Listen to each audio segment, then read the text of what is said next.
Povej, kdaj nazadnje si imel dan, ko si rekel, materi življenje lepo. Glejte, jaz sem ga imel danes, cel dan sem si to govoril, pa si nisem sam sebi lagal, ker če si pa to sam sebi lažeš, pol si pa res v K.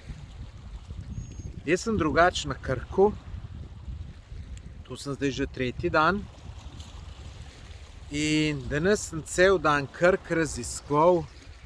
Sicer večinoma sem bil že na krajih, ki sem jih že videl. Samo sem tako zelo užival, da vam ne morem povedati. Evo, zdaj je sončni zahod, tukaj sonce zahaja. Ko bom tole posnel, se usedem kje na plažo, gledam proti soncu, nič ne razmišljam in preprosto samo uživam.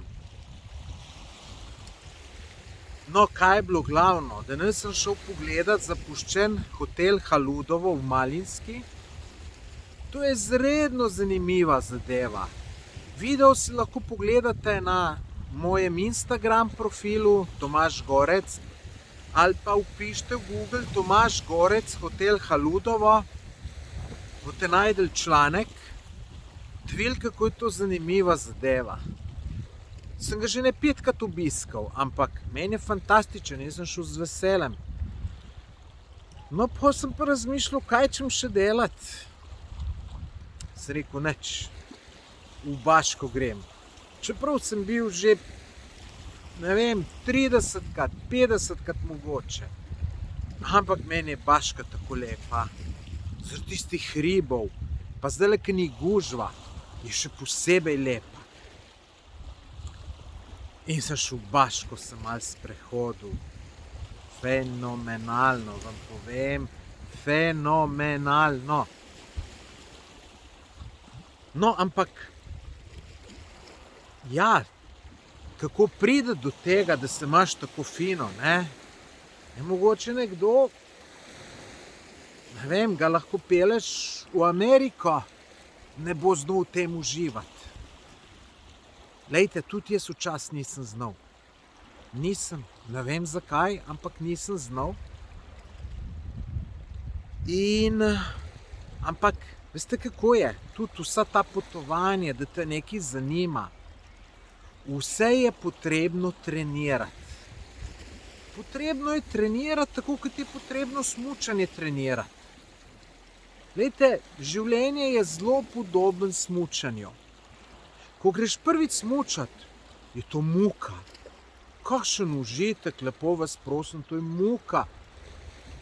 Moja mama, 75 let stara, super smuča, gre kjerkoli hočete, uživa v smučanju.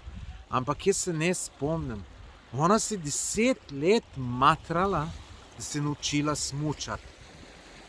Zdaj, ki pa zna, pa uživa.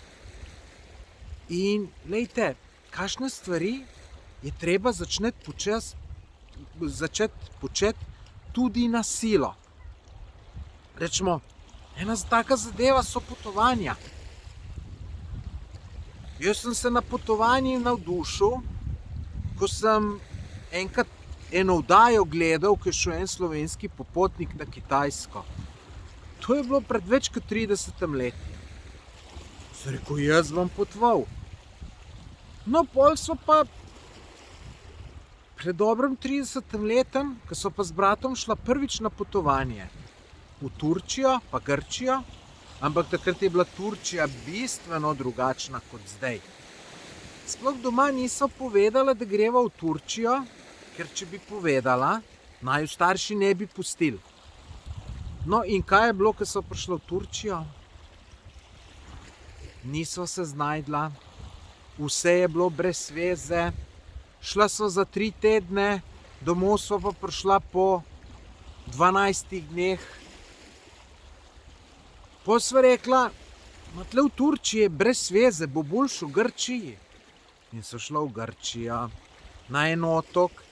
Midva prideva na en otok zvečer, zjutraj so šla že nazaj, so rekla, tle je brez veze. Pa sigurno ni bilo brez veze, ampak nisva se znajdla. In za ene stvari se treba mal potruditi. Jaz vsako leto bolj uživam v teh svojih potovanjih, izletih in tako naprej. Ampak to se moraš naučiti. Mene zdaj lahko daš kamorkoli na tej zemeljski obli, meni ne bo brez veze. Jaz bom našel, mene čisto se zanima. Sem da je narava, da se sprehodim, povsod je malo drugače. Ampak glejte, zmeraj pa ni bilo tako. Zato je treba zadeve malo trenirati. Če si oseba, ki so jih hribi popolnoma brezvezni, ti predlagam, da pejt na silo 5krat v hribe, pa bi se skoraj upal staviti, da ta 6. Boš pa že hotel ali hotela iti, ker ti bo to ratalo všeč. Meni tudi tako, kakšne hobije, ki jih imajo prijatelji. Rečem, pa kaj je to brez veze? Pa pol pa nekje slučajno sem zraven, 1, 2, 3, mi pa všeč rata. Rečemo, en najbolj brezvezen hobi, ki mi je, ki imajo ljudje, je ribolov. To pa res ne vem, kaj bi počel. Pa tudi ribe se mi smilijo, ki jih loviš, tako da to, da mi ponudiš 500 evrov, ne grem. Ampak mogoče, če bi pa 5krat šel, bi mi všeč ratalo. Pa če bi mi nekdo to na pravi način predstavil in tako naprej. Tako da, lejte, življenje je lahko tako zelo lepo, da si misliti ne moreš. Je pa res, da do tega ni tako enostavno priti, kot bi mislil, ne? Pa zadovoljen moraš biti z majhnimi stvarmi. Jaz sem zadovoljen z majhnimi stvarmi. Mene, lejte, na otok Krk sem šel. Vsak gre lahko. To ni neki strošek. Mimogrede, ne? Na dopust greš lahko tudi popolnoma brezplačno, če se malo znajdeš. Lahko celo s tem zaslužiš. Jaz sem rečemo en takih, ki to delam. Tako da, če koga to zanima, naj mi piše, pa sem eno e-knjigo o tem napisal, pa mu jo bom poslal. Oziroma, lejte, v opisu tega videa bom dal link, kliknite link in tam spolnite obrazec in potem to knjigo dobite. Tako da, to ni vprašanje stroška, da kdo rekel, da ne more iti. Mislim, skoraj vsi greste lahko. Ampak glejte, nekoga lahko, mu še plačaš, pa bo tukaj nesrečen. Jaz, hvala Bogu, sem prišel, da me to interesira in lejte, meni sem en sprehod nikje, ki še nisem bil. Meni je to fenomenalno. Fenomenalno, jaz v tem tako uživam, da vam ne morem povedati. Edino tam okoli Bajte, še tam uživam, no, ko grem psom. Pa sem 1000krat že vse prehodil. Pa grem še zmeraj, če grem pa nikje, ko še nisem. Pa je to gost ali pa karkoli. Je pa to tako lušno, da vam ne morem povedati. In lejte, vzemite si v roke, premislite, kjer hobi bi bil za vas. Mogoče si izberite 2, 3. Rečete, te 2 bom probal. Pa ne sam greš enkrat, pa rečeš, ne bom. Daj probaj, malo vztrajaj, pa boš videl, da ti bo všeč ratalo. In boš mogoče ratal toliko srečna oseba, kot sem jaz. Prav sem star 50 let. Nimam družine, nimam otrok, samski sem. Ampak jaz uživam. Jaz vam povem, da uživam. In kakor sem že na začetku povedal, ne lažem vam. Če vam pa slučajno lažem, potem sem pa res v K. To si ne bi sam sebi dovolil, da bi sam sebi lagal, da sem srečen.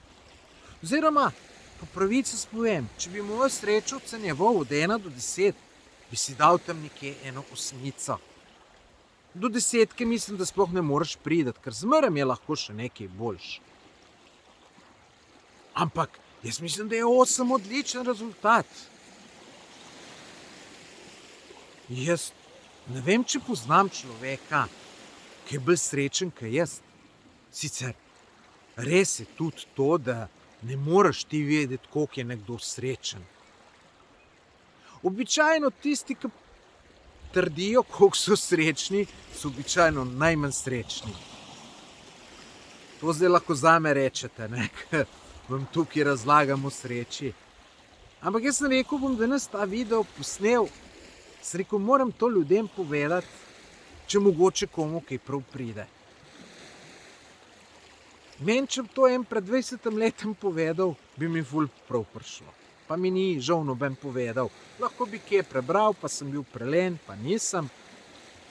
Tako da upam, da ste se od tega kaj naučili. A ja, no, kar se sreče drugih tiče. Ne moreš vedeti, kako so srečni. Jaz vidim ljudi, ne vem, moški mojih let ali pa malo mlajši, ima super lušno ženo, zgleda, da se razumeta, ima, ne vem, 2 lušna otroka. Pa bi rekel, bi jim že malo zavidal, jim malo zavidam, ampak ne škodoželjno. Pač si rečem, vsaka čast, ta pa ima res život, ta pa je bolj srečen kot jaz. Pol pa se s tem človekom enkrat pogovarjaš, spiješ 2 piva, pa vidiš, da je čisto drugačno zgodbo, kot ti on pove. Pa ne, da ne želim komu, da ne bi bil srečen, jaz vsem želim. Ampak tako je. Sreča je ena taka zadeva, ki jo ne boš nikoli pogruntal čisto 100%. Jaz tudi takole, kot takle video, zakaj ga tudi posnamem? Ne sem zato, da drugem kaj pomagal, čeprav, če takle video komu pomaga, jaz bom ful vesel. Vem pa, da se bom iz tega tudi jaz veliko naučil. Ker boste tukaj komentarje pisali, nekateri se boste strinjali z mano, nekateri se ne boste. In še posebej tisti, ki se z mano ne boste strinjali, pa boste nekaj napisali, ali boste mi kaj predlagali, ali karkoli, se bom tudi jaz ogromno naučil. Tako da teli videi me tudi učijo. Tako da, lejte, to bi bilo to. Če gledate tole na YouTubu, dajte se naročiti na moj YouTube kanal. Če gledate na Instagramu, me sledite na Instagramu. Seveda, če vam je bilo to všeč, napišite kakšen komentar, bom zelo hvaležen. In se spet slišimo ob kakšni takile priliki. Lep pozdrav iz Krka, lepo se imejte, adijo.